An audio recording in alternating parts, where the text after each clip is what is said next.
I have nothing but respect for Kirby. I mean, the guy's an unbelievable football coach, leader. He's a fantastic person, unbelievable competitor. I'll tell you, first time I saw him was at our first SEC meeting talking about over Memorial Day. I told him, I said, congratulations. I mean, I know that what goes into that. I'm proud of the guy, to be quite honest. He's done it and he's done it the right way. It's going to be great to compete against him. That's what Billy Napier, who is the Florida Gators coach, had to say about Kirby Smart.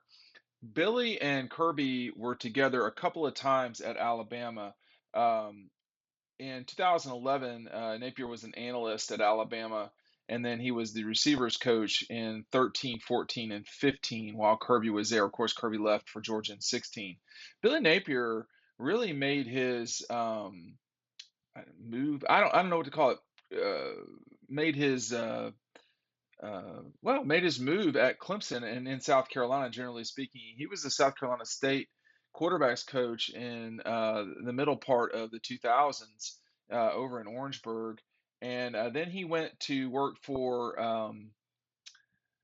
Tommy Bowden up at Clemson, and when he became Dabo Swinney's offensive coordinator and quarterbacks coach, he was pushed out of the door there, and he wound up at Alabama a year later as an analyst. That was one of the moves that Dabo made uh, in in correcting some problems that he had. I'm not suggesting Billy Napier was necessarily a problem. Dabo had a few problems at Clemson at the start for sure, and that drug out until, of course, everything looks better when you win in 2015. So, um, you know, that Billy Napier has so many good things to say about Kirby is not surprising at all. We'll find out more about Billy Napier as time goes on. He's got a challenging situation at Florida. I don't know if people realize how tough that job can be. It's a really good job, but the challenges that it's got, particularly when Georgia is good, are significant. If Miami becomes good as well, it's over history. Um, it's not been common that Florida is up while Miami is up. You look at the 80s, that was a time when Florida was not an elite national power. That's the time when Miami was. When Florida started becoming good, Miami started tailing off in the early 90s. When Florida started tailing off in the 2000s, the late 2000s or the late 90s, and when Spurrier was about to leave into the 2000s, that's when Miami became very powerful and strong. And obviously, Miami has not been relevant for a while. I mean, if we're being honest. So, this Florida job is a challenging one. Let me make sure I point this out. You need to make sure you're picking up DAWGSTRUCTION. A lot of y'all still are. If you want me to sign it, tell me right now in an email, dean@dogpost.com. This is an awesome book, if I do say so myself. 80 pages of the dogs. There's going to be a lot of you. I know how many people watch these videos, okay, in a month. Y'all haven't all gotten this. And if you get it today, you get our 2022 preview included for free in the packaging. You just sign up down below, and I'll get it off to you later today if you sign up quick enough. Make sure you're picking this up. I am running out of 2022s. So this offer's not going to last a lot longer. In fact, I don't know when it will end, but it's sooner than later. So make sure you're picking both of these up today.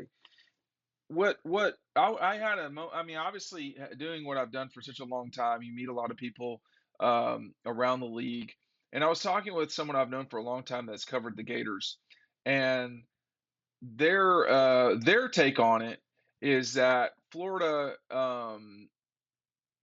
this buttresses what other folks have said that know Florida from the inside.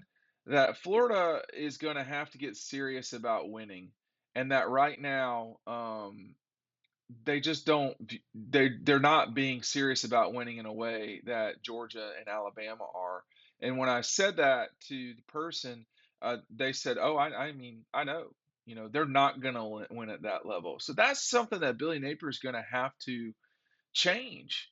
When you look at the difference between what Kirby had at Georgia and what Billy Napier came into at Florida, the differences are pretty significant, I would say. although they are both national powers or should be, uh, Kirby went to Georgia, coached at Georgia, had significant ties to Georgia. You cannot say that about Billy Napier. Um, he went to Furman. His background is in the Carolinas. Generally speaking, obviously made a name for himself, doing a very good job at Louisiana. But he doesn't know which levers to push. Kirby Smart had to fight some fights. That's what people don't kind of realize. Now that, a championship, a Peach Bowl, Sugar Bowl, SEC championship, Rose Bowl, and Orange Bowl later, it all looks easy. But it wasn't like that in 2016 and the lead up to 2016. There's also concern at Florida amongst the, you know, insiders, I guess is the easiest word to use, that there is worry about Billy Napier's recruiting. That's something. Oh, well, I want to mention this before I talk about that. And the other thing that's different between Kirby taking Georgia over and Billy's situation with taking over from Dan Mullen. Billy Napier's taking over a team that had a losing record last year, and that's just not an ideal situation for anyone involved. This a Florida team that that lost to UCF. That it just was not what you wanted. The way that Florida ended last year was just bad, and there was an exodus of the coaching staff, obviously, a 6-7 season, a close of the year that involved losses to LSU, Georgia, South Carolina, Missouri, and then UCF. The only two legitimate games they won in after September were Vanderbilt and Florida State, both teams that were just not good.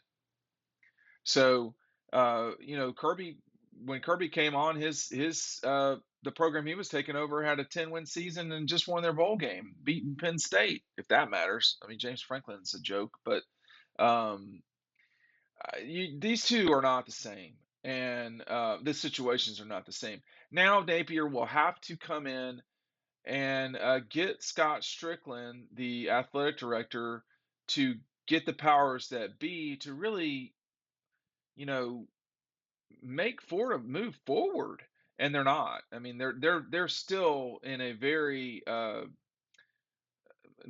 forward-leaning posture, but they're not taking off, and that's the worry, and that is compounded by, and perhaps more importantly, the problem with Florida is the recruiting situation. I mean, there is some real worry amongst the Gator clan that that he can't get it done on the recruiting trail in the SEC, that Billy Napier cannot. I don't know, but when you look at their situation, a season ago, Billy Napier ended his class this past year, I guess it was a season ago.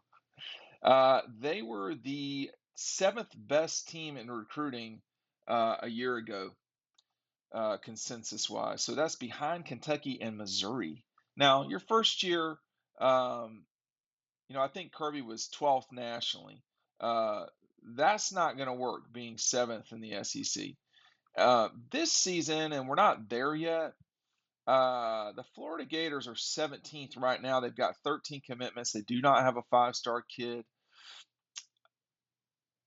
So there's some real concern right now down there. I don't know if I don't know if we're at a point now where that concern is really legitimate or just hand-wringing.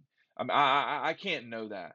But when you're behind these programs in your league in order, Georgia, Bama, Tennessee, LSU, Arkansas, and South Carolina is behind you, I would say significantly. Uh, you can't be behind Georgia and Tennessee if you're Florida in recruiting. That's just not going to work, and vice versa for all those teams, all those programs I mentioned.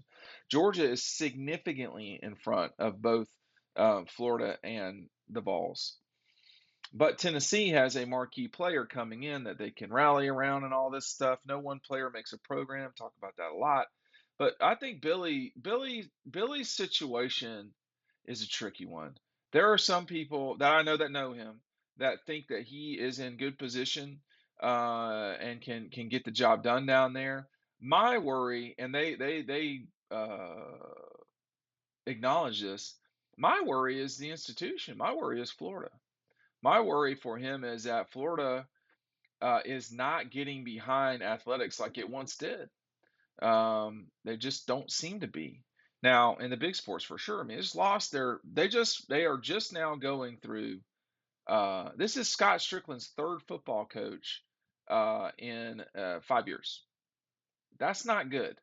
Obviously, losing your basketball coach, who you did not fire, no matter how much people did or did not like him, losing your head basketball coach to your arch rival is a very curious game of jujitsu. You could have just fired him if you didn't like him, right? And then gone out and got who you wanted. It's not going well down there right now. And I'm not dumb enough to think that Florida is going to be down forever because they're not. But this is a real challenge for Billy. And we'll see how this goes. But he is going to have to compete against Kirby, and we'll see how that goes.